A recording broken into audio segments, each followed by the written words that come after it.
National Nutrition Natural Health Reviews. 3 minutes of the latest naturopathic info with Canada's leading nutrition experts.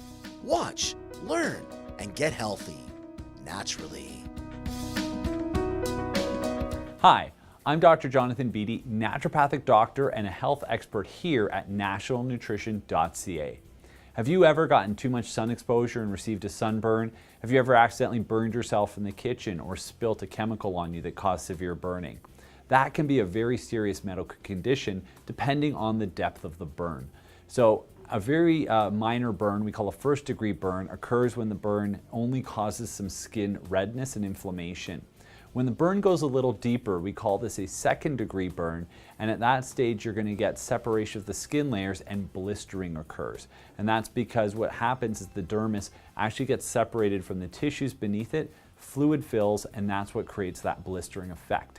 And then the most severe type of burn, which often requires medical attention, is when you get what we call a third-degree burn. And that's when the burn actually starts to affect the underlying tissue. So when the burn goes through the skin, past the skin, and into the underlying tissue, that's what we call a third-degree burn. Those are the most severe and often do require some level of medical attention. So if you have gotten a third-degree burn, it is very important that you do get it checked out by a doctor. Part of the reason behind this is the skin is a major barrier for your immune system.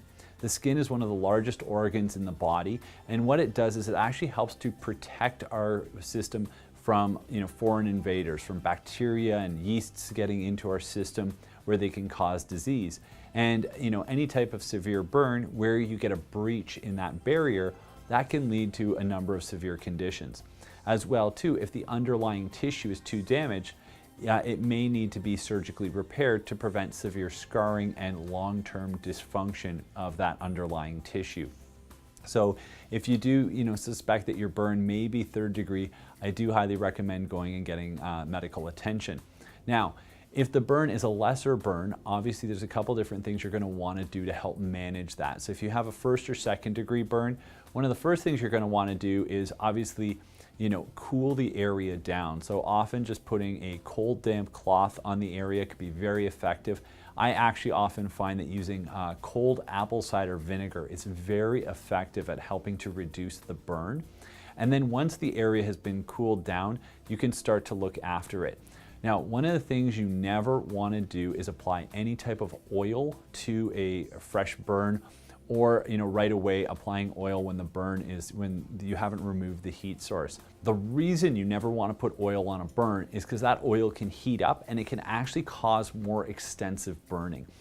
So of course you want to make sure that the burn, any burning has halted, you've got the tissue back down to a healthy temperature before you ever applied any oils. So once you've stopped the extensive burning of the skin, once you've cooled that area down, now it's time to focus on recovery from that burn. So the way we want to do that is we want to start to apply things like fat-soluble antioxidants, things that are going to help your body eliminate the free radicals that are produced during a burn. So things like vitamin E can be applied topically, very, very effective. As well, you'll also want to look at using things like vitamin A. These are two fat-soluble antioxidants that have both been shown to speed up healing from a burn. Additionally, you want to ensure that the skin heals properly and you get, instead of scarring, normal elastic skin. And in order for that to happen properly, you need everything that your body requires for collagen manufacturing. Collagen is the elastic tissue in your skin. So in order to have adequate collagen production, you're going to need lots of vitamin C. So I typically recommend 3 grams a day of vitamin C, as well as some proline and lysine, as these are some of the key components that your body needs for collagen manufacturing. Another thing you could consider is actually just supplementing with collagen itself. I often find high-dose collagen powders very effective, taking anywhere between 5 and 10 grams a day of collagen, depending on the size of the burn. Obviously, the larger the burn, the more nutrients you need. For very large-scale burns, or for more severe burns like a third-degree burn, you'll even want to look at increasing your protein intake. Somebody with a severe third-degree burn can require up to 2.5 grams of protein per kilogram of body weight. To put that in perspective, The average person only needs about 1 gram of protein per kilogram of body weight. And even like a professional bodybuilder may only need about 2 grams of protein per kilogram of body weight. So in order for your body to heal, it takes a lot more nutrients. You can see you take more protein than a professional bodybuilder would even use in order to get proper skin healing.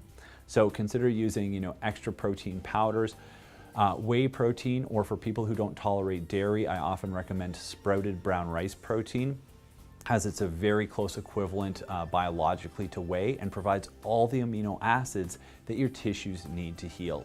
In some cases, severe burns can cause what we call keloid scarring, and this is where the scarring is actually raised up above the skin. Not a lot of things we can do about keloids. Some people do tend to be a little bit more predisposed to developing keloid scarring.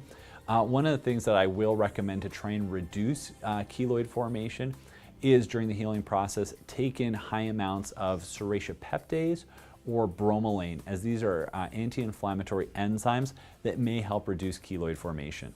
So if you do have a burn, if it's a 1st or 2nd degree burn, I hope the tips I've taught you today help you to heal from that very quickly and without a lot of scarring. And if it is a 3rd degree burn, I highly recommend going and get that checked out by a medical professional just to ensure that you don't open yourself up to severe infections and just to ensure that it is being treated appropriately.